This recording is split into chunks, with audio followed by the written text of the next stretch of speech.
kú dédé àsìkò yìí gbogbo ibi tẹ́ tí wọ́n wà káàkiri orílẹ̀-èdè àgbáyé lórí ìkànnì móhùnmáwòrán lórí ẹ̀rọ ayélujára SMY TV akíkàbọ̀ sórí àkọ́tún ètò ìrírí lágbà Yorùbá bọ̀ wọ́n ní ìrírí lágbà bẹ́ẹ̀ sì ni àgbà náà ló ní ìrírí.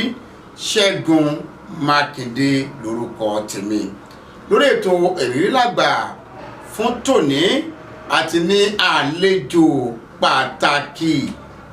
pàtàkì yìí ilẹ̀kùn ni wọ́n rí inú wọ́n rí òde ohun tá à ń pè ní iṣẹ́ ọmọnìyàn, iṣẹ́ òṣèlú àti iṣẹ́ ìjọ. Wọ́n ti fìgbà kan rí jẹ́ ọmọlẹ́gbìmọ̀ aṣòfin ìpínlẹ̀ Ọ̀ṣun tá a wà ní apá ìwọ̀ oòrùn gúúsù ilẹ̀ Nàìjíríà.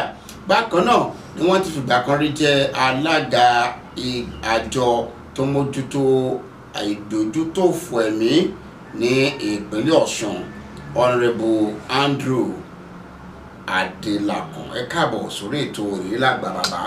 Ẹ kú lé o, àwa nìyẹn ẹ̀sìnkú ètò Ọlọ́run máa ṣètò rẹ̀ lọ́wọ́. Tabani ká máa kà ní méjì mẹ́ta ká kọdún kìíní ọdún kejì ọdún kẹta bí mo ṣe ń pè ní èèyàn kan bá sọ pé ìjogójì ọdún lọ èèyàn fẹ́ lè jiyàn. Ẹ tó ọmọ ọdún mélòó báyìí sá? Ọjọ́ kọkànlá oṣù kọkànlá yìí táwọn olú ọkàn yìí lè máa gbé ọmọ àádọ́rin ọdún lókè ìpẹ́ 70 years. Adúpẹ́ àbí ní nǹkan bíi àádọ́rin ọdún sẹ́yìn sídìlé wo lágboolé wo ìlú wo nípínlẹ̀ wo? Ìdílé olóyè James Adelakun àti ìyáàfin Elizabeth Abiola Adelakun ní agboolé Adelakun ní ìlú Òṣogbo. Agboolé Adelakun gbogbo adésàndé Lakun náà ni adúpẹ́ lọ́wọ́ lọ́wọ́ nílẹ̀ Òṣogbo. Ọmọ Òṣogbo náà ni màmá. Ọmọ Èkìtì ni màmá mi, Ìkòrò Èkìtì náà ti ní màmá mi. Ẹ jẹ́ ká wò ó pé ní kí ọ̀rọ̀ tó dayọ̀ ojú ti rí àádọ́rin ọdún sẹ́yìn yóò sá ní bẹ́ẹ̀ ṣe ṣèwé ìgbà àràkùrù ìgbà ń lọ léèwé bó lòun ṣe rí ìgbà náà. Ìgbà àràkùrù lè mọ yé mi dáadáa torí ọmọdé ò lè rántí, ṣùgbọ́n ìgbà àdìdè ilẹ̀ tá à ń lọ léèwé lọ́nà kìíní àbí omi mo rántí. Àwọn iléèwé Èkìtì ni mo ti lọ sí iléèwé alákọ̀ọ́bẹ̀rẹ̀ àti iléèwé mẹ́wàá. Ìlú Ìkẹrẹ Èkìtì ni mo ti ṣe ilé alákọ̀ọ́bẹ̀rẹ̀. Ẹ dápọ̀ àwọn iléèwé ọ̀hún àbí kò ló kọ́ ní? St. Joseph's Primary School Òkè Ìfún Ìkẹrẹ ni mo ti ṣe primary school láti ṣe primary 1 to primary 5. Ọdún 1964 tó yẹ kí n bọ́ sí tí mo ṣe ìdánwò àti bọ́ sí primary 6 ní 1965 ìdádì mi kúrò lókìtì wọ́n wá sí Òṣogbo padà. Àjọ ní dandan láti tẹ̀lé wọn láàrí wálé láti wá tẹ̀síwájú pẹ̀lú iléèwé mi. St. Mary's Primary School ni mo ti ṣe primary 6 lóṣogbo ń bí sálẹ̀. Mo wá kúrò ní St. Mary's Primary School, mo tún láti padà sí Èkìtì láti lọ sí secondary school ní Notre Dame Grammar School Òṣèkìtì lọ́dún 1966 tí di ọdún 1970. 1970 ni mo jáde ní secondary school ní Notre Dame Grammar School Òṣèkìtì. So lẹ́yìn tí mo jáde ó dàbẹ̀ ni pé ọ̀nà mẹ́ta fẹ́ dàrú díẹ̀. ọ̀nà ọmọ ẹ̀dá fẹ́ dàrú bẹ́ẹ̀ máa dúpẹ́ kí ó dàrú kí ló ṣẹlẹ̀ tẹ́ fi sọ bá n tó fà á kì í ṣe tó yé mi lọ títí ṣùgbọ́n ó yé Ọlọ́run. kí ló ṣẹlẹ̀. ní ìgbà tí mo jáde ní 1970 pé ìgbà tí rìsọ́ọ̀tì social security dé orí pé rìsọ́ọ̀tì yẹn wà disappointing a little bit wọ́n rò pé ṣé mi náà mo ṣẹ̀ṣẹ̀ ń wí ilé yìí ẹ̀mí ẹ̀ka gòmìn náà ní pé kì í ṣe ìwé lẹ́yìn fi ṣe gbogbo nǹkan náà kì í ṣe dandan kéèyàn kàwé pé a mọ̀ wá nǹkan ní ṣe wọ́n bẹ̀rẹ̀ sí ṣe tíṣà ní 1971 ní St. James Modern School Òṣogbo lẹ́yìn ìjọ́jú 1972 nínú iṣẹ́ tíṣà mo jàre mo kó ráńgọ́ mi mo lọ sẹ́kọ̀ọ́ mo ríṣẹ́ ní insurance company lẹ́kọ̀ọ́ gbà yẹn a ṣe àjẹtí à ń bá lọ bẹ́ẹ̀ 1973 ni èèyàn kan dé wá sí ibi head office insurance tí mo ti ṣiṣẹ́ lọ́wọ́ ní ọkùnrin yìí iṣẹ́ owó yìí mọ̀ ènìyàn ó bẹ́tà pé wà máa ṣiṣẹ́ pẹ̀lú mi ní Ìkòyí hotel kò sí nǹkan tó lè dúró náà mo ṣe kúrò ní insurance ní 73 ni máa ṣe pẹ̀lú wọn ní insurance a ní Ìkòyí hotel as a billing machinist and cashier ní Ìkòyí hotel. Ìgbà tí ọ̀rọ̀ dẹ̀ dé ọ̀rọ̀ tí èṣù gbé tiẹ̀ dé ọ̀rọ̀ ṣáà wáyé tó jẹ́ pé díẹ̀ gẹ́gẹ́rẹ́ báyìí ló kò pé kí n lọ ẹ̀wọ̀n àṣẹ Ọlọ́run fẹ́ fi reset mi padà ni torí mo ti ń wò níbi tí mo ti ń ṣe pé ọmọkùnrin kan kékeré wọn máa ń fi mọ́tò gbé láàárọ̀ pé ṣé kí lọ ọkùnrin yìí kà tí ìmínà máa ṣe dáadáa ní ilé iṣẹ́ yìí nǹkan wo wọ́n ẹni torí láàárọ̀ òun wà gbé brand new picture file fún ọ̀nà máa fi wá gbé mà náà wọ́n tún wá dá padà òun náà kàn ń jayé bí ọlọ́ba ń gbà náà ni ó ṣe graduate náà máa rà ṣé yé yunifásitì yìí náà èèyàn líle lọ ni kí ni mo ní láti ṣe pé mí gan mí ìṣọ̀lẹ̀ náà òun gbà tí làlórí yìí wá dé òun láti bára ní kò ní Èkó bàbá tó bí mi láti wá mú mi kódà aṣọ tí mo fọ̀ lẹ́kọ̀ọ́ Òṣogbo ló ti gbé mo wá jókòó wọn ní ìyẹn pẹ́ dé ìròyìn rèé o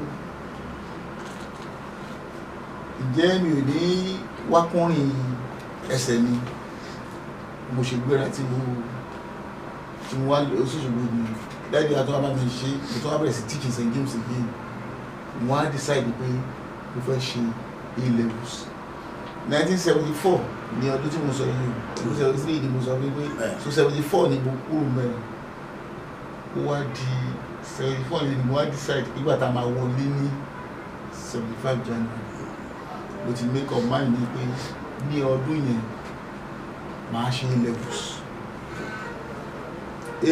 ó yẹ pé ọdún méjì làwọn ẹbí máa ń ṣe ní Chelsea mo sẹ́ẹ̀pù lọ́dún yẹn ni mo fẹ́ ṣe ní A-levels ní ìdẹ́ lọ́sùn wọ́n ń ṣe extramural classes ní All Saints Primary School tí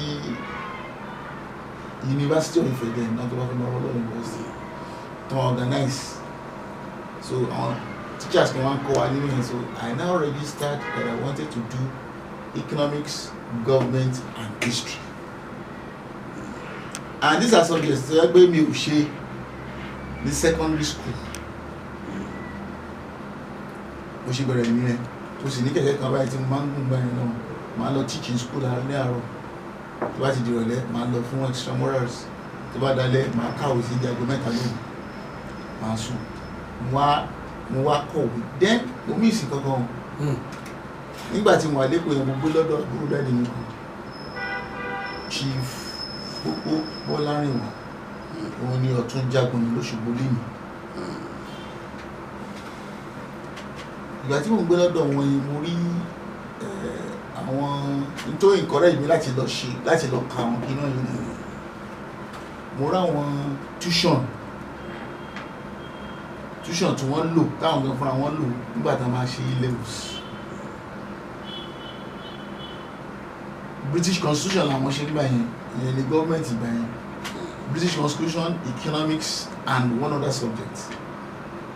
Ní ìṣe méjì mo kó àwọn tuition kìíní yẹn ni mo bá bẹ̀rẹ̀ sí kà láti 1 dé nọ́mbà tí kọ̀ọ̀kan dé. Mo realize pé mo ń get kìíní yìí náà kò ṣe àlejò báyẹn.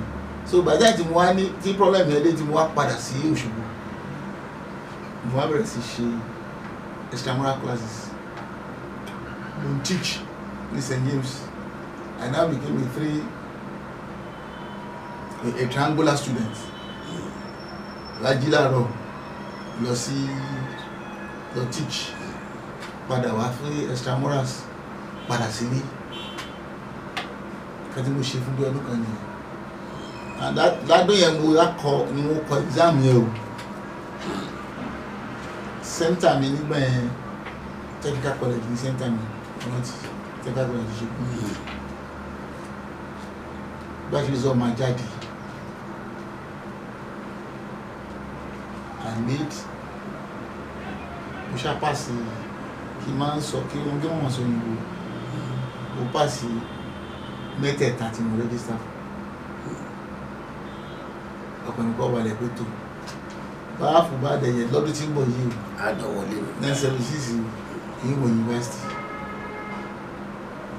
but sciences ni mo ṣe ní secondary school mo apply to school of radiography ní UCH Ìbàdàn ní tí wọ́n gbà mo ti ní levels mi ní láti ṣe consecutive entrance examination direct entry ní èmi apply fún ní gbogbo àwọn ọbẹ̀ yẹn nígbà tí máa ṣe exam ní school of radiography wọ́n mú mi èmi tí wọ́n school of radiography wá retí wípé ìnífẹ̀ẹ́ dé admission ó di ààrẹ admission láyé ìgbà yẹn kò sẹ́ni tí máa ń dàgbà wọ́n ń lu ṣẹ̀ṣẹ̀ admission rí orúkọ yín nínú newspaper ni Zaga Sketch or Daily Times àwọn orúkọ yẹn jáde ààrí kankan nígbà tó yẹ tí mo ní school of radiography mo ṣe kọ́ ní school of radiography ni but ẹnìkan wà tó monitor life mi Professor OTG now Professor Richard Olaniyan ọdún tí mo sọ yìí ó wà on sabbatical so ó lọ US bò ó wá dé wọ́n ọdún wá church ìsẹ̀mẹ́yì tó àrídájú mi gbà àbúrò mi kọ̀ nígbà ó gbogbo nǹkan ló ti sà mú ní yunifásitì yìí ó ti kọ́lé sí school of radiography wọ́n wá ní pé láyé òde òní graduate mọ̀ ní ló mọ̀ jẹ́ wípé ṣé mi pass ni èmi mọ̀ bó pass ṣùgbọ́n gbogbo photocopy kíní rẹ̀ bẹ́ẹ̀ nínú kọ́bọ̀dù mi nílé o prof wá tẹ̀lé wọn lọ ní wọn á kó ó ní eléyìí qualify láti wọlé kí ló dé ṣé dáàdì mi lè jẹ́ kí n dọ́dọ̀ òun ní àárọ̀ ọjọ́ kejì before 11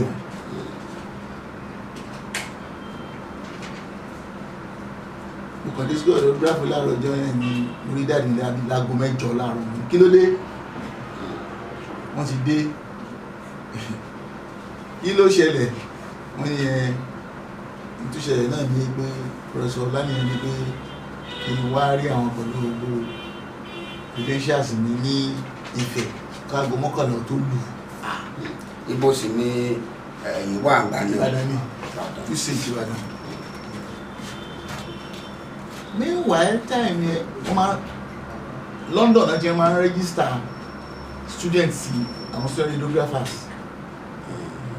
so wọ́n ti gba original certificate wa ní lọ́dọ̀ private secretary but luckily wọ́n àti send ẹ̀ lọ bá gba ọ̀dọ̀ kọ́lẹ̀ secretary lọ mo lọ rọ́fà wò fún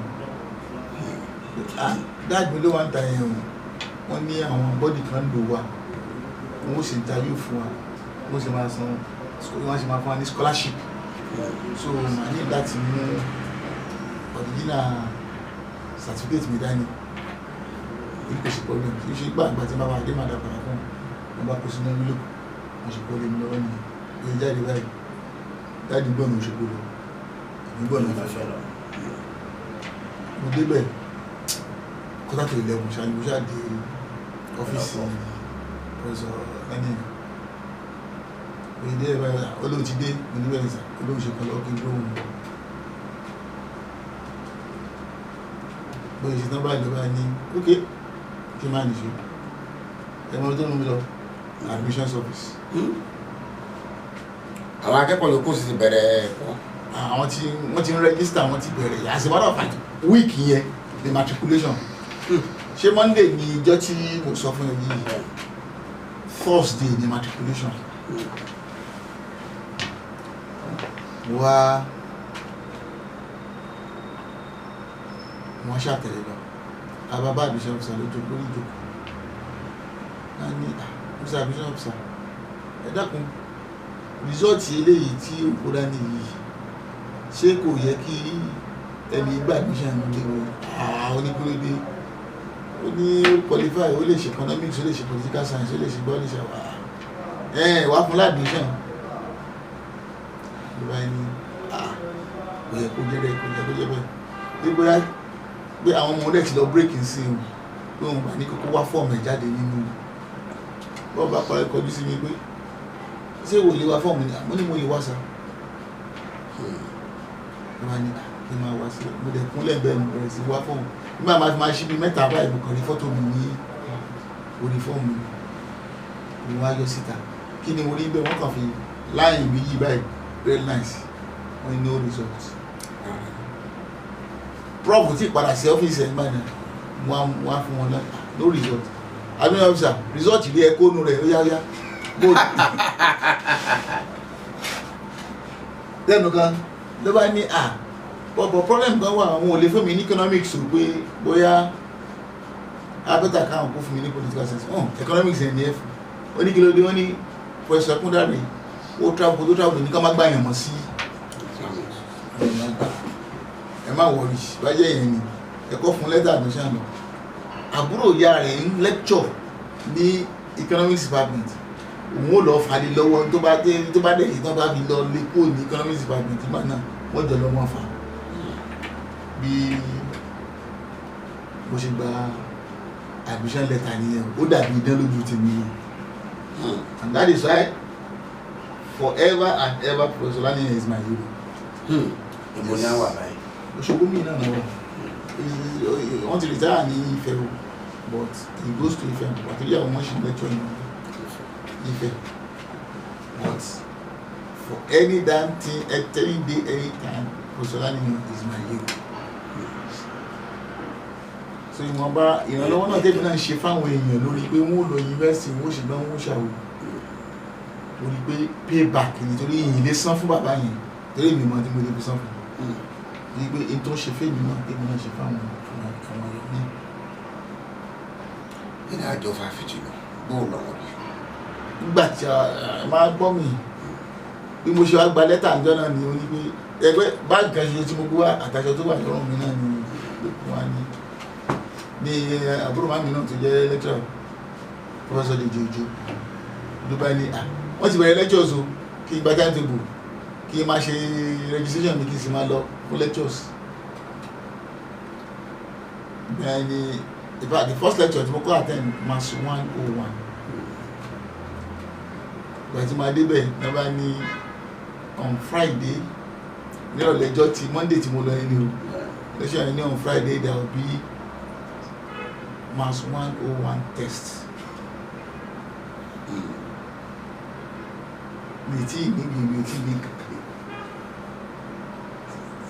ṣùgbọ́n àwọn tí mo wá bẹ̀ náà wọ́n rún mú ní abẹ́ mathematics ni ṣùgbọ́n Ọlọ́run ní kí n mọ máàsì díẹ̀ mo kọ́kọ́ bọ́ sí ìdí mathematics yẹn. Number 2 ni pé mo realize pé most of the torí 200 naira 200 level ni mo ti bẹ̀rẹ̀ but most of the economic courses tí wọ́n ń ṣe mo ti kà ní A-levels so àwọn yẹn ò bá mi lójijì àtàwọn borrowed courses tá a ṣe ní political science mo wá bẹ̀rẹ̀ ìwé òru tí mo ti ń ṣe láti ìgbà tí mo ṣe A-levels lórí mathematics náà ṣe set theory mo rántí pé set theory náà ṣe kọ́ ń gbà yẹn mo kọ́kọ́ lọ sí library náà mo kọ́ lọ sí bookshop mo kọ́ lọ ra ìwé set theory lóòótọ́ kọ́ mi mo pátì mo ṣàwo handout tán fún wọn ibi náà ṣe dé mo ṣàbẹ̀rẹ̀ sí ṣe mi ò ní nǹkan méjì mo ṣe àwọlé àti test yẹn gba 42 àwọn tí mo bá ń bẹ̀ gan 42 nínú 100. yes pass mark ní university àwọn mo bá ń bẹ̀ 30-20 wọ́n pọ̀ nù wọn mo ní náà ṣe pé ẹwẹ́ tó dé lánàá tó gba 42 mo ní ẹ̀fí mílẹ̀ o ọ̀nà tí kálukú gbàdé inú bí ó yàtọ̀ Thursday tí mo lọ mo yá kóòtù ẹnìkan sórí iṣẹ́ tí mo wọ̀ ni láti lọ ṣe matriculation mo ṣàyà fọ́tò pé matriculation yìí náà mo ti wọlé sí mo ti dọ́mọ university torí pé èmi náà ti parí gbogbo àwọn registration tó kí n ṣe ló wá di ọ̀sẹ̀ tó tẹ̀lé mo wá ṣàkọlọ sí school of geography ló bá di àwọn ọ̀rẹ́ mi dájọ́ ń ṣeré dánwò dájọ́ mo kọ́ wá school mo kọ́ jókòó náà ìkó ìwé padà fún college secretary àwa parí lecture kan wọ́n ni mo ní boys ẹ̀yin ladies ìkàwé mọ́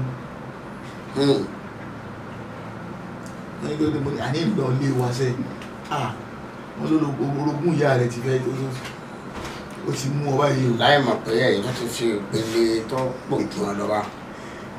mo ní ẹ̀dàkùn tí mo fi wá náà ni pé ìwé yìí tí wọ́n tààrà ìwé ńláńlá tààrà yìí bó lẹ́sẹ̀ bá mi tàn fẹ́lẹ́ mi tàn bá àwọn mi tàn bá gbà olùsì wọ́n bọ̀ tàwé rẹ̀ ebi ò ní bọ̀ tàwé rẹ̀ kí ní kankan bọ́lá ní tẹ́ bàbá mi ta ní mọ̀ kó lọ yóò wà ní láìbírì mi bá gbé báàgì bá lọ nìkan ni wọ́n bá tàtẹ̀lé mi lẹ́yìn pé àbí wèrè ṣe é ni bá mú fọ́tò nínú báàgì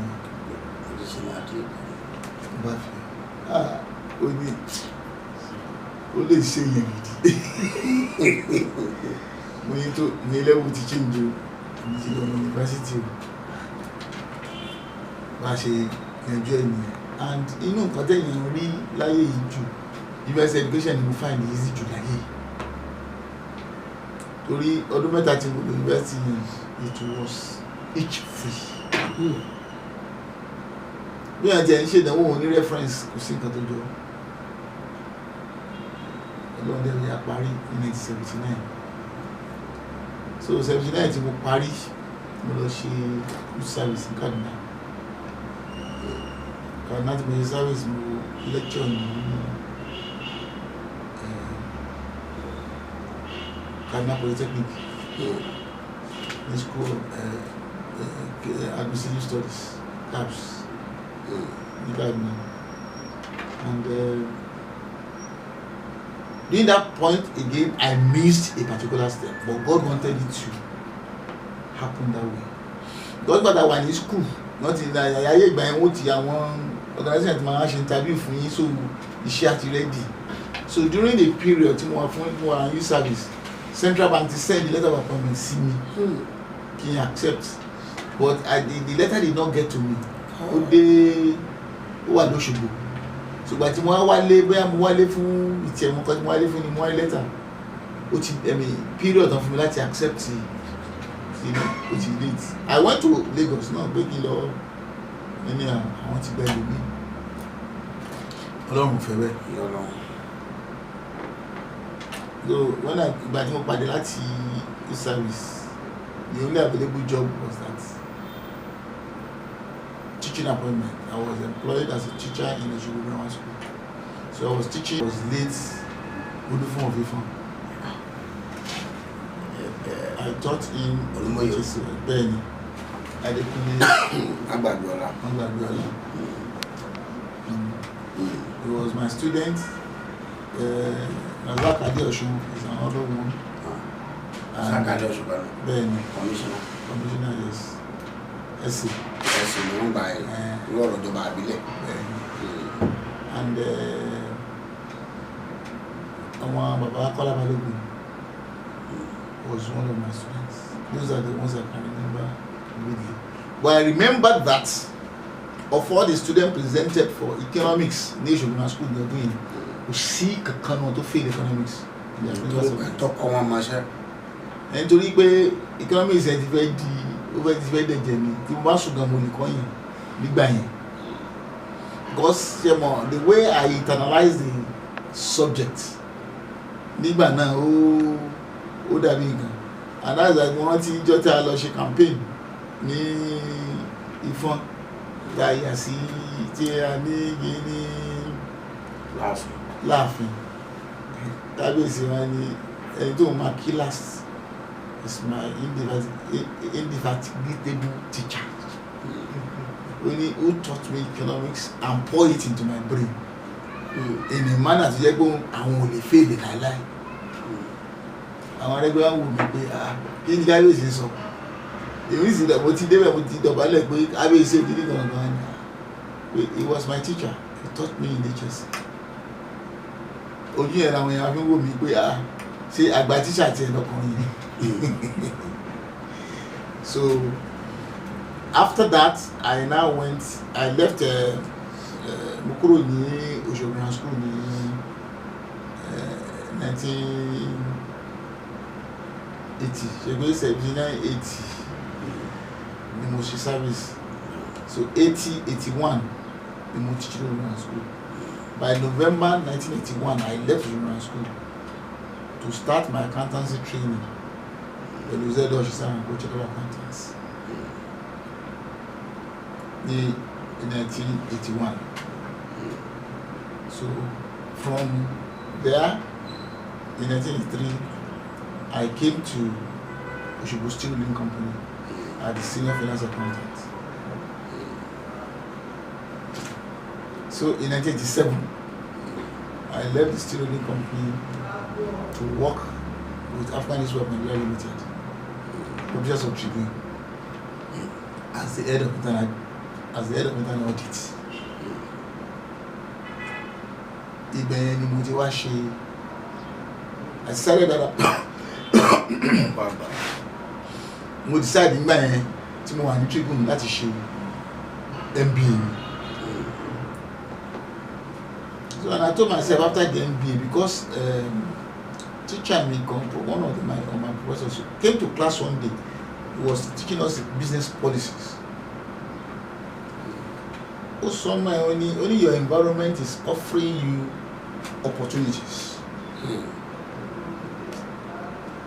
It's only left to a discerning mind to know what these opportunities are and to make use of it.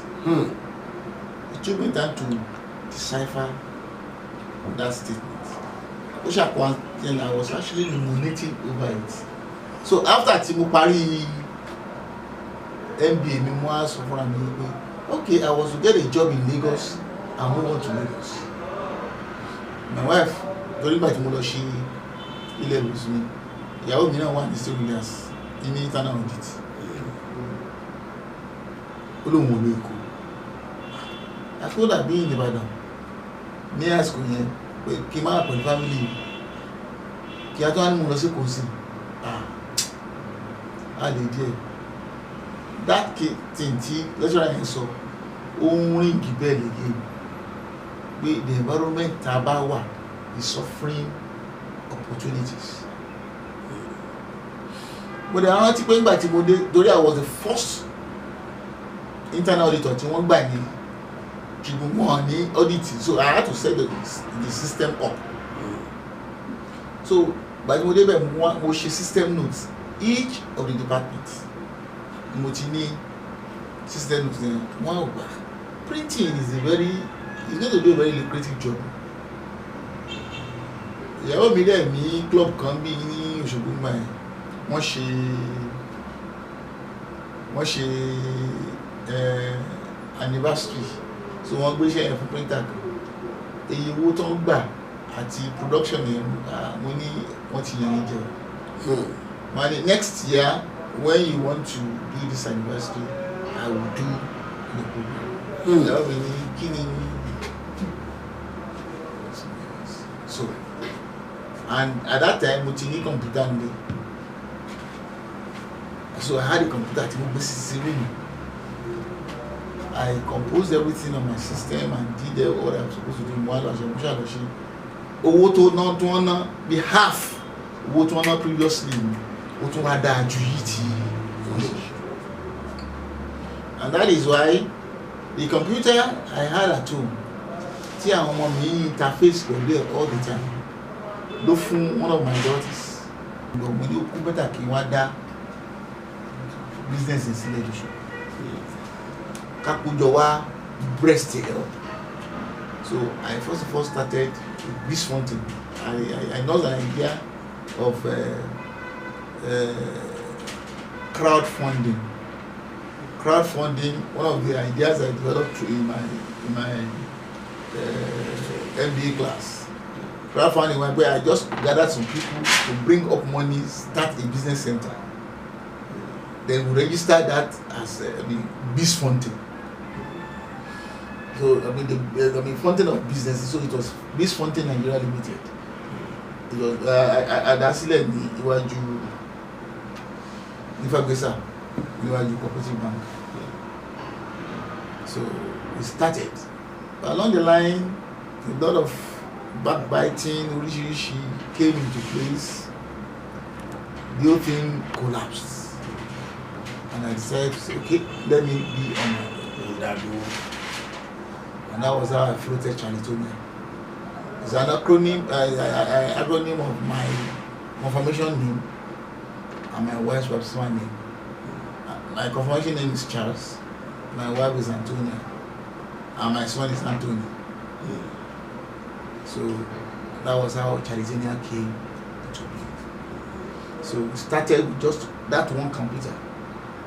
And anytime I get a job, I'll do whatever is necessary. I pack everything in my car and go to the bus to go and print. On a good free that I'm buying. Iṣẹ́ mi ti bá gbà máa ready máa parí iṣẹ́ gan kẹ́lò mi because àwọn printer tí wọ́n ń lò lẹ́kọ̀ọ́ ti dá mi mọ̀. Tani àgbà bó Òṣogbo ti dé.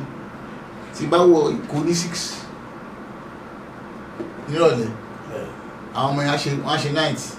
Màá dẹ̀ sùn lórí paper cut síbẹ̀ wọ́n parí ẹ̀ mọ̀ mọ́kò. Mo rántí pé nígbà ayé Bangboyè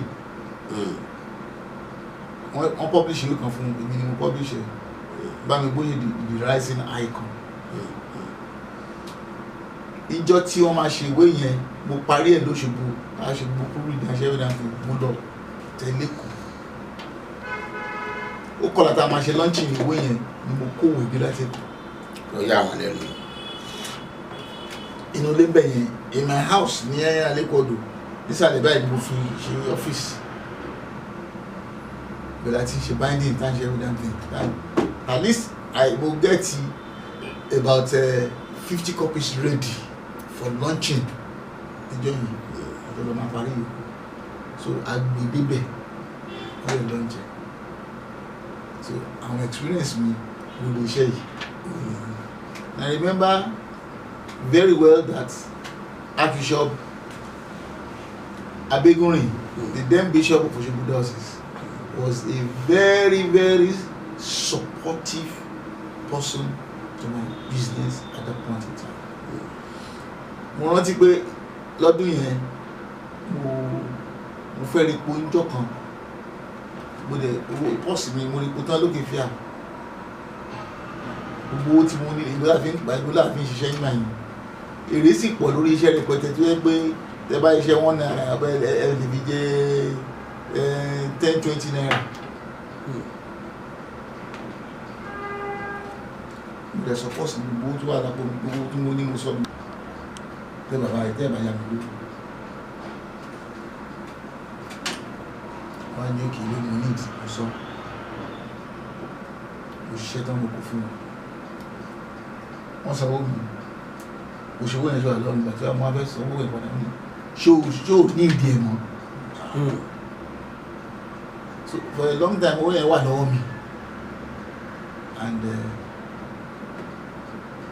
àti yá mo ní ó mọ́ ẹ lọ́wọ́ ní ìlú father ó ti lò tán ẹgbà. That's number one. The support that the church has given me, that time my son, and that's the support the church has given to me so far. Sister referred to in St. Clair's did the same thing. They supported me also. Then Bishop Adelakun called me one of these days and said, Andrew, o ní láti ṣàlàyé fún mi pé nǹkan tó jẹ́ kó kúrò ní bó ti ṣe investigate and mo ti find out pé you have made the church proud. Báyìí ni àwọn fẹ́ gbéṣẹ́ kan fún mi, àwọn fẹ́ kí n lọ audit St. Joseph's Workshop and set a standard there. And that was one thing that I did that Baba was impressed. But he wanted me to do the same for Adelakun, but forces were against it. So I raised my hands up. So that is that. And for that, I am grateful to the Catholic Church for seeing me to this level. And they are still supporting the business up to now. Although I had to leave the place when I was going to politics, torí mi lè gbéṣẹ́ lẹ̀ fún ẹnìkan wọ́n ní kíní yìí iṣẹ́ rẹ̀ olóhùn lọ ìyàgbẹ́ òun lọ tó bá padà dé ọba bá ń bí ọ́fíìsì mi o tí bá ní mo gbé bí ìsílẹ̀ fún àwọn èèyàn yóò ti di kan ní mo stop ìyàwó mi ni pé kó tó jẹ́ pé ìgbà yẹn ló kọ́ ti mo sọ fún pé wo iṣẹ́ tá à ń ṣe ń bí tó mú tọ́rọ́kọ́ bọ̀ wá kí ní àgbà tí bá ní ìmùlówó lọ́wọ́ ìsìn lónìí báyìí obìnrin kan ni mo kó fún níta o ìwọ náà wá jókòó síbi ohun tá à ń ṣe. And that was how she sat down to understudy me. Nígbà mo lè fẹ́ lọ full time politics, I left her. So mo ń ṣe. Ọdún wo lẹ kán ra balẹ̀ òṣèlú ẹgbẹ́ wo nígbà náà ìkówó sílẹ̀ dìmú ká tó máa lọ? Mo kúrò ní Tribune ní 19. Mo kúrò ní Tribune ní 1991. Torí pé mo decide back want to create Ọ̀ṣun pé mo fẹ́ lọ develop ní state mi. So mo wá s'Òṣogbo ní 1991. Time yẹn ni ẹgbẹ́ táwọn ń ṣe local government election nígbà yẹn láyé IBB.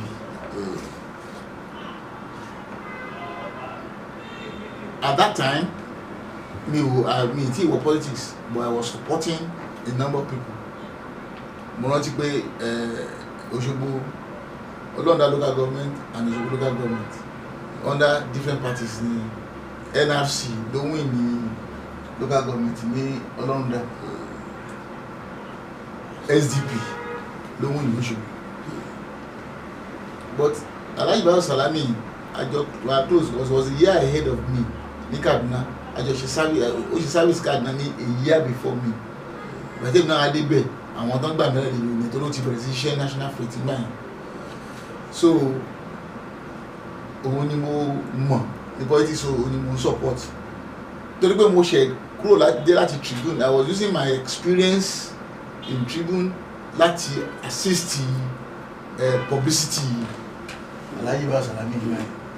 So iṣẹ́ tá à ń ṣe fún wọn gbà yẹn ni. So tàbá ní mo sọ pé mo wọ my adventure into politics bí ó bẹ̀rẹ̀ láti 1991 1992, but personally láti jẹ́ pé mo wọlé gangan nígbà 1996 97 láyé Abacha.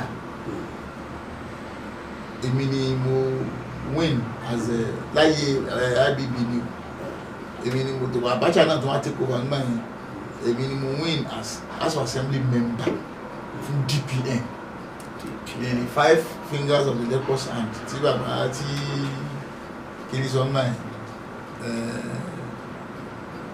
Bọ́lá Ìgè. I joined the DPN at that time, so I won the ticket for the House of Assembly and contested and won. Nígbà yẹn wait pé kí wọ́n convene house l'Abacha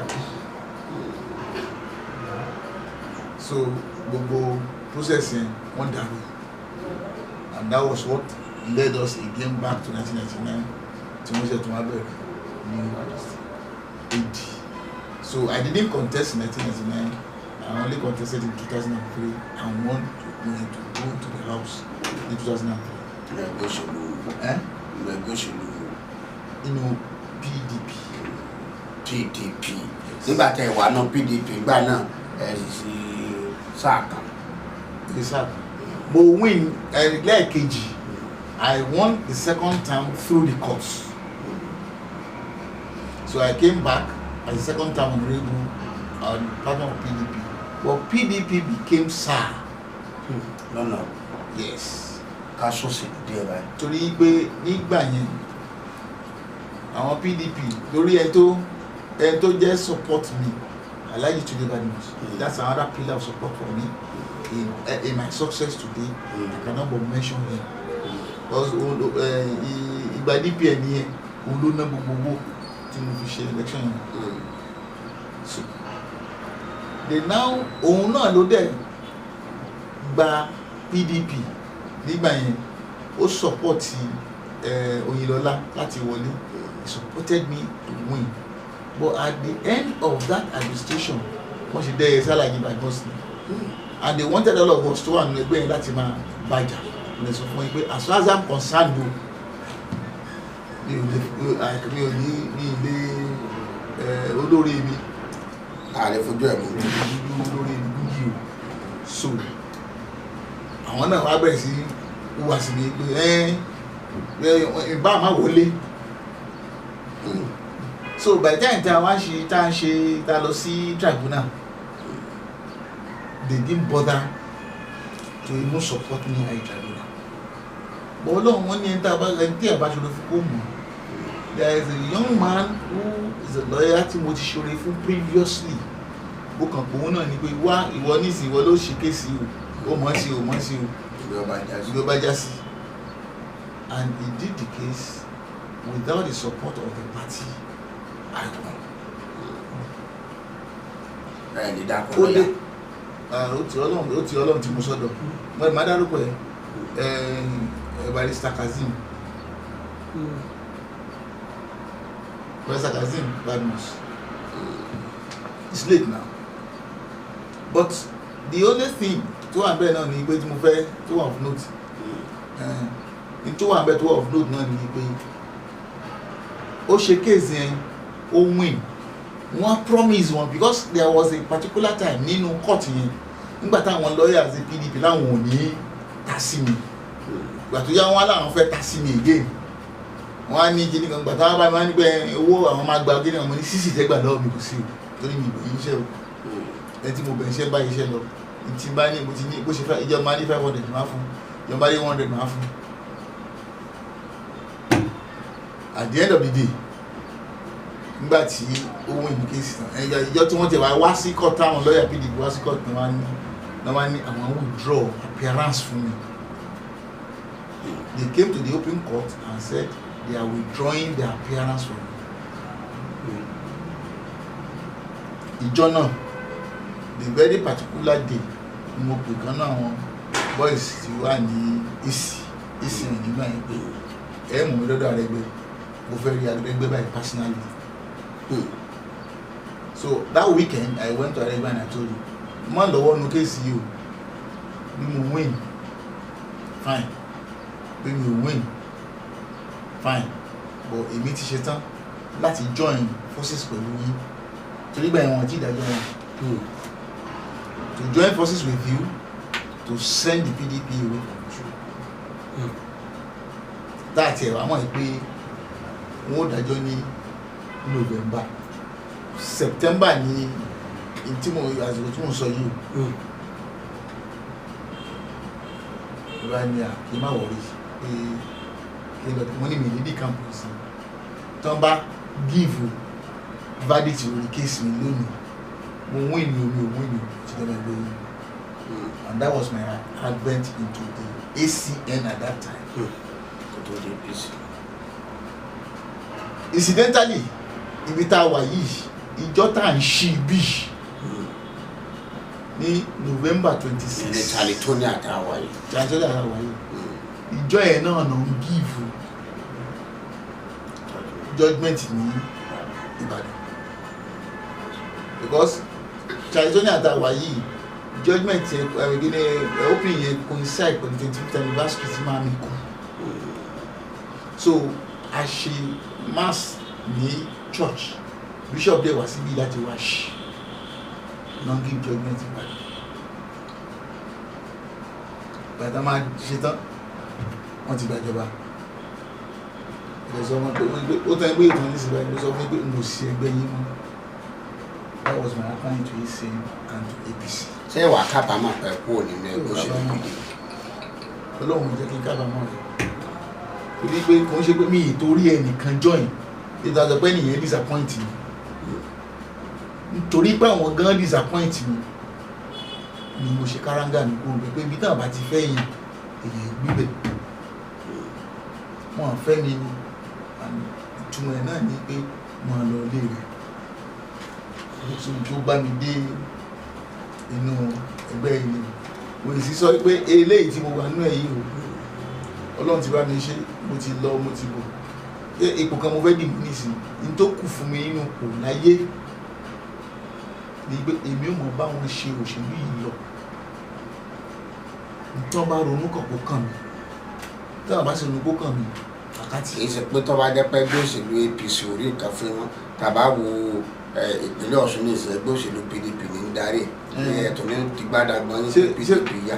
ó ti fẹ́ pọ́dún kan sí mo ti sáré mi lọ́dọ̀ wọn ó ti fẹ́ pọ́dún kan tó wọ́n wà lórí àga mi ìdí bẹ́ẹ̀ wọ́n ní wọ́n ló ń jẹ́rí mi tó di tó kálá èmi náà fà ìjẹ́ sùn èyí tí ẹ bèrè rẹ̀ lọ́wọ́ wọn èyí tí ẹ sì fẹ́ náà báyìí so bí ọ̀rọ̀ eléyìí ṣe lọ nìyí and Ọlọ́run dẹ̀ kádàrá yìí pé pẹ̀lú àwọn tí ibi tí mo ti dé àti ọ̀nà tí mo ń gbà Oyètọ́lá fúnra rẹ̀ ló pè mí ní gbà tó wà lórí àlefa yìí pé tó ń bá fi mí ṣe alága health insurance nǹkan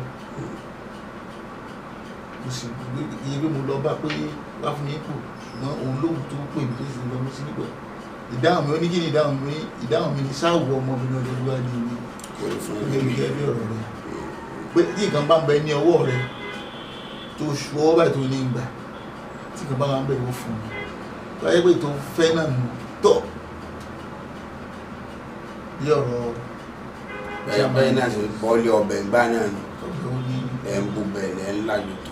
ọbẹ̀ ló wà ní ìjọ kò sẹ́gbẹ̀ kan ní a lọ ṣiṣẹ́ ní health insurance torí pé pioneer ní àjẹ́ láti má jẹ́ kí agency yẹn kó lulẹ̀.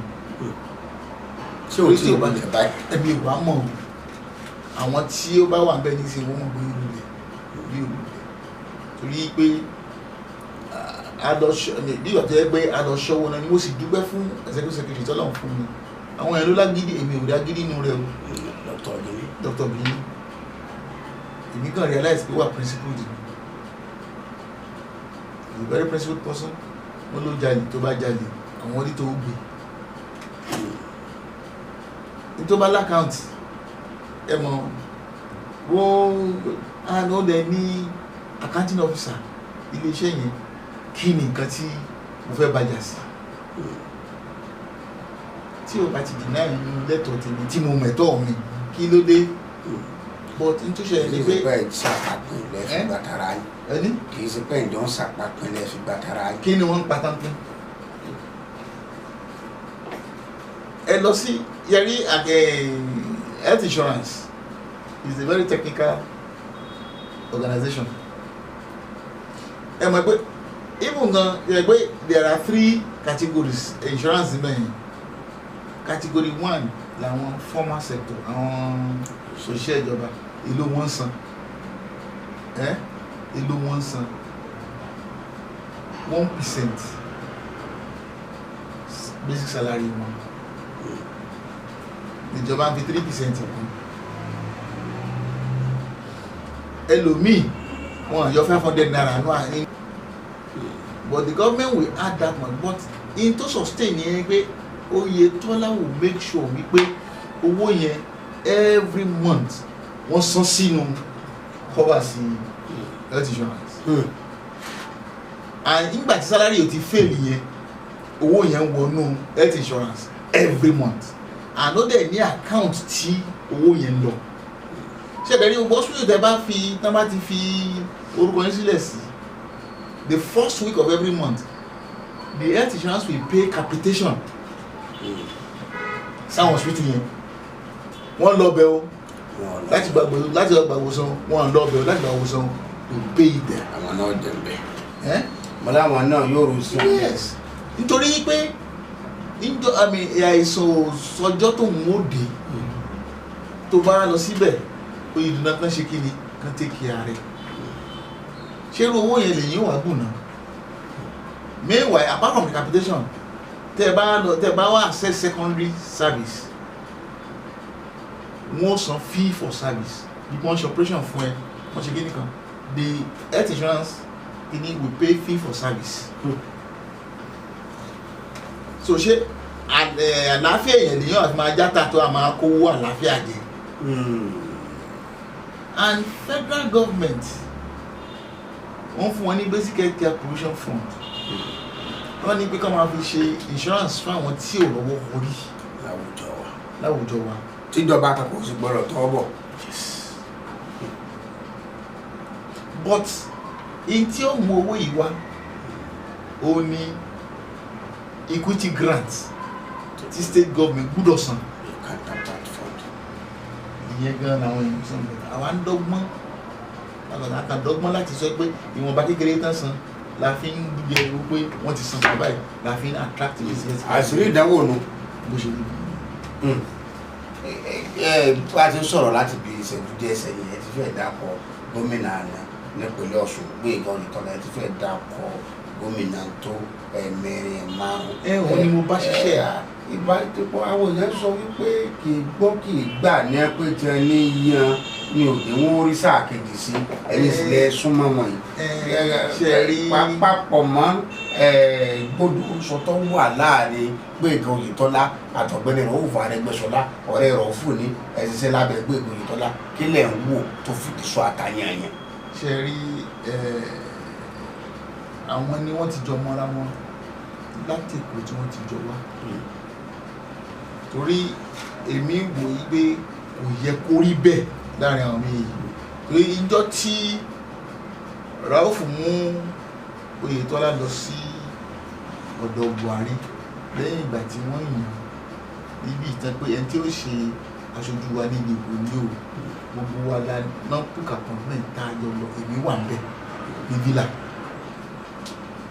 tó bá jẹ́ pé ọ̀rọ̀ tó jáde láti ẹnu Arẹ́gbẹ́ṣọlá ń jọ náà lóòótọ́ ni n tó ṣẹlẹ̀ èmi ò ní tó yẹ kó ṣẹlẹ̀ ó dájà láàrin wọn. ọ̀rọ̀ wo ló jáde lẹ́nu Arẹ́gbẹ́ṣọlá ń jọ náà àtọmọ rẹ̀. ọ̀rọ̀ tó jáde lẹ́nu Arẹ́gbẹ́ṣọlá náà ní pé ẹni tó mú wá yìí o is cool, calm and collected. Olówó ni láàrin ara rẹ̀ nígbà tí wọ́n yàn fóun as chief of staff ohun tí ẹ̀mọ̀ bóun ṣe fẹ́ pé torí nígbà táwọn ṣe nàdẹ́kò tí ò bá ti sówó lọ́wọ́ wọn ọ́fíìsì ẹ̀ làwọn máa lọ́gbọ́ sí báyìí tí ó sì fáwọn lọ́wọ́ gidi. Inú ìjàgbara tó ń jà láti jẹ́ kóun rí mandate ń gbà òun ni iye owó rẹ̀ tó wà nínú ẹ̀ ó sọ ń gbà tán lóun ló máa ṣe chief of staff òun mọ bóun ó ṣe pé ṣọ́gà lòun ó pè ní àbí kí ni ṣètìgẹ́tẹ̀ pé wọ́n ti jọ lájọṣe lórí bí wọ́n dé Ọ̀ṣun. Kí ni ó wá ṣẹlẹ̀ ju wípé tá a bá rí ọ̀tún tá a bá rúsì wọ́n ní kò sẹ́ni tí nínú tí bí kò sẹ́ni tá a sí bẹ́ẹ̀ tí ó kì í gbà. Ìrún létí tèmi kàn lè sọ torí mi ò fẹ́ dá sọ̀rọ̀ àárín wọn torí pé jọ wọn fẹ́ dá sí mọ́. mi ò dá sí tẹ̀tẹ̀lẹ̀ torí jọ wọn bá parí rẹ̀ wọn ìṣolúwa rẹ̀ ń bẹ̀ ju wípé èèyàn bínú kúò lẹ́ẹ̀dẹ̀ kó dáná sẹ́ẹ̀dẹ̀ ìjọ tó bá padà wá sínú ẹ̀dẹ̀ bó lè fẹ́ sùn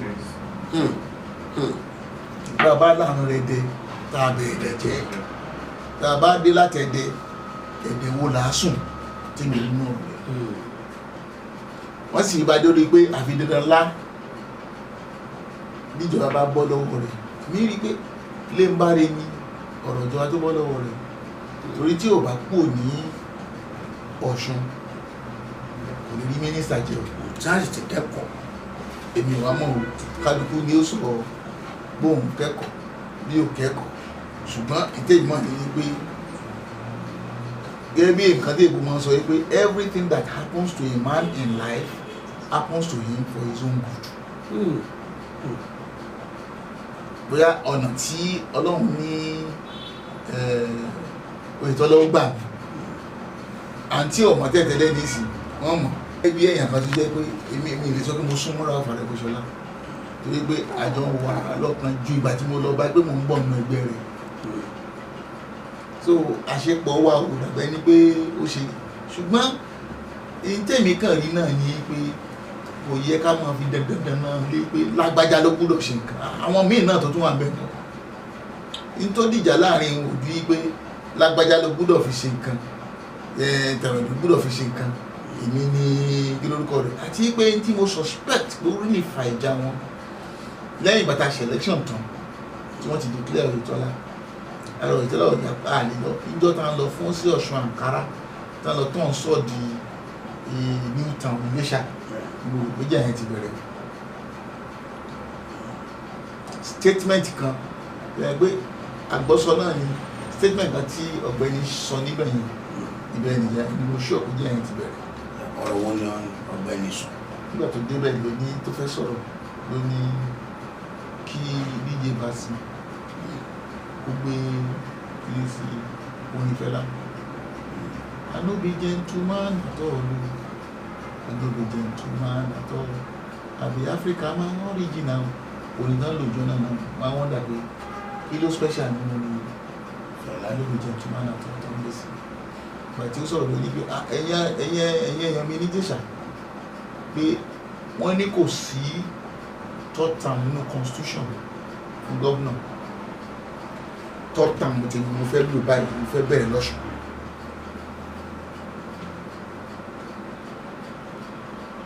Ntẹ́mi rò pé yóò jẹ́ àpapọ̀tẹ̀lẹ̀ wàhálà yẹn. ìgbéga náà bá ní kò sí ìtọ́jú. O ti sọ pọ́dẹ̀ ló gbé síbẹ̀ yìí nù abẹ́ tíkẹ́ẹ̀tì ẹni túmọ̀ rẹ̀ sẹ́mi ni pé ọ̀dẹ̀ ni mo gbé síbẹ̀ so n tí n bá sọ fún ní ó ṣe.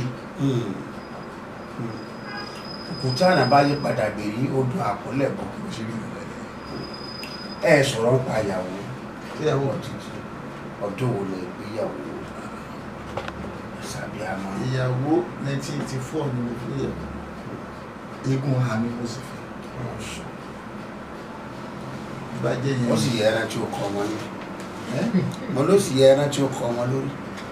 Abíọ́dún Afọlákẹ́ nígbà yẹn pé mùsùlùmí ní tẹ́tẹ̀lẹ̀ nígbà òde tó sàmì lóde Antonia. so ṣùgbọ́n ìyàwó gidi lẹ́gbẹ̀ẹ́ ó ṣe é fẹ́ mi lẹ́fọ̀ Ọlọ́run sì bùnmi lọ́mọ mẹ́rin. àìkà mọ́ fọlọ́mọ. ẹ̀dá sì wà láàyè ara wọn. ẹ̀dá pọ̀wọ́ dáadáa fòókè. ṣé orúkọ àwọn àti àríkẹ́ ni. àwọn àríkẹ́ àmọ́ dà. àríkẹ́ ni. bàbá mi ló tiẹ̀ fún lórí. abiyamọ rí làwọn àríkẹ́. bàbá mi ló tiẹ̀ fún lórí kí n torí òun gan àbí Ìjẹ̀bú ni Ìjẹ̀bú mi lóríkì àwọn olóríkì. dúpẹ́ pọ̀ lọ́wọ́ Ọlọ́run Olódùmarè lórí ètò Ìrírí làgbàgbà lórí èyí náà ní pẹ̀lú Olúwàndú Adeoye Adelakun. ìmọ̀ràn wọlé ní fáwọn ọ̀dọ́. ìmọ̀ràn tó wà níbẹ̀ náà ni pé kí wọ́n gbọ́ ohùn Ọlọ́run nínú gbogbo tó máa fẹ́ ṣe.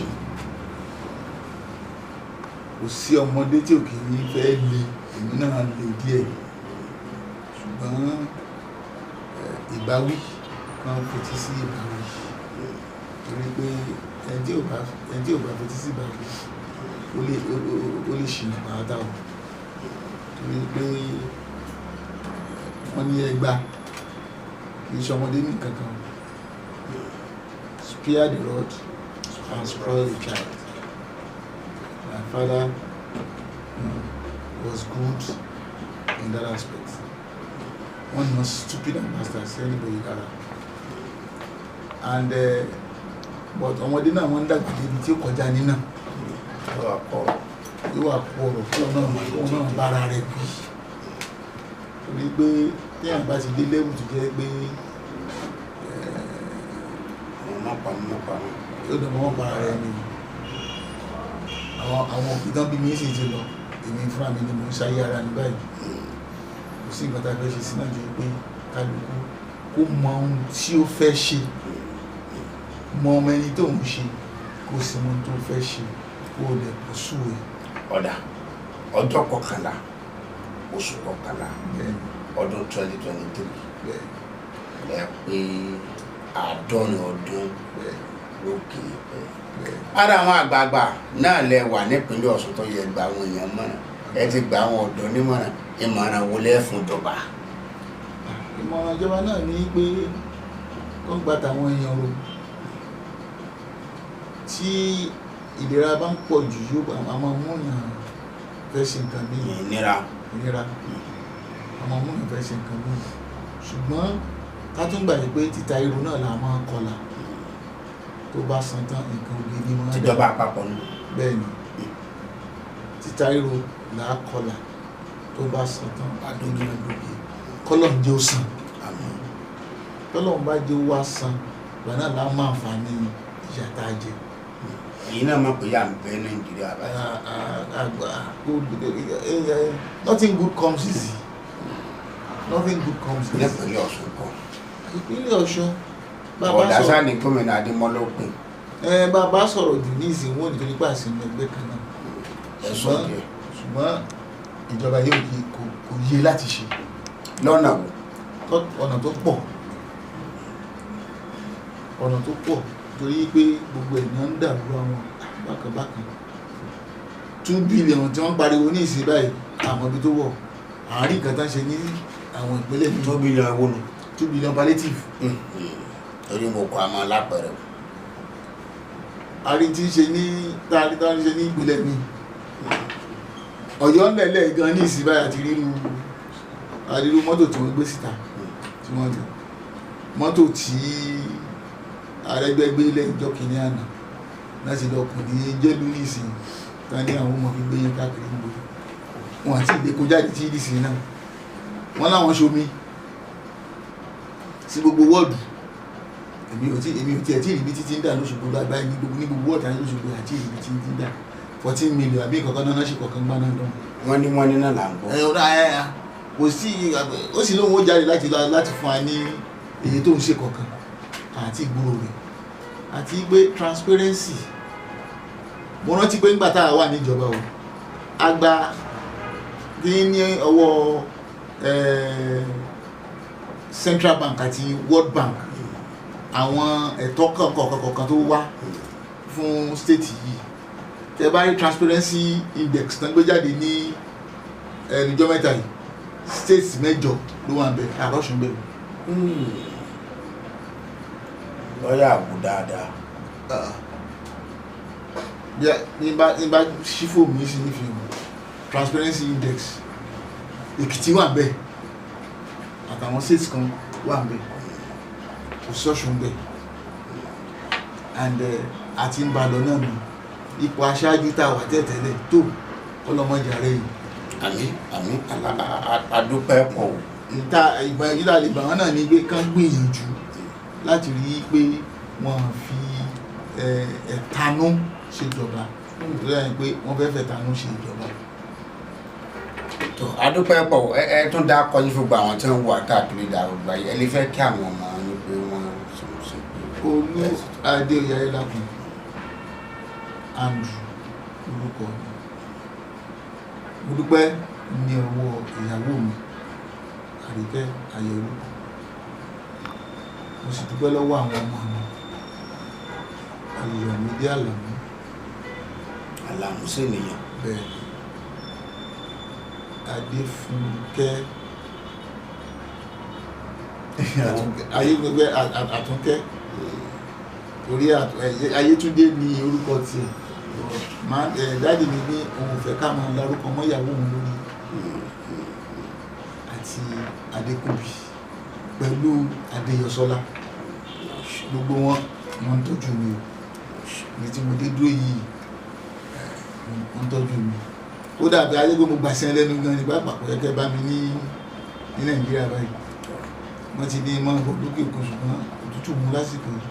Yóò máa rọ̀ ní lágbára. Bàbá náà ti dé nísìnyí bàbá náà lọ bọ́ sínú òtútù ẹ̀yẹ yọ̀ǹda mi báyìí wọ́n lọ sí ìbọ̀ tí sọ́wọ́n máa dé àwa kì í. Ọlọ́run tó adúpẹ́ pọ̀ lọ́gbà àtàjọ ṣe ètò lónìí ètò ìrírí làgbàgbà lónìí ìrírí bẹ̀rẹ̀ látòrí Akíntayọ̀ Alábí Fred Adéjùmọ̀gbé ilé Emmanuel Táíwò Àyìndé àti gbogbo àwọn ẹlẹ́wìrì tí ń fin tí iná rẹ̀ fi ń kẹ̀kẹ́ adúpẹ́ lọ́wọ́ Ọlọ́run. Ṣẹ́gun Mákindé ní orúkọ tèmi o àwọn èèyàn mọ̀ ní babalẹ̀ jẹ́ oníròyìn ìpàdé tó tọjọ́ mi ọjọ́ rẹ̀ tá tó máa mú àgbà míì wá lórí ètò ìrírí làgbà ire o.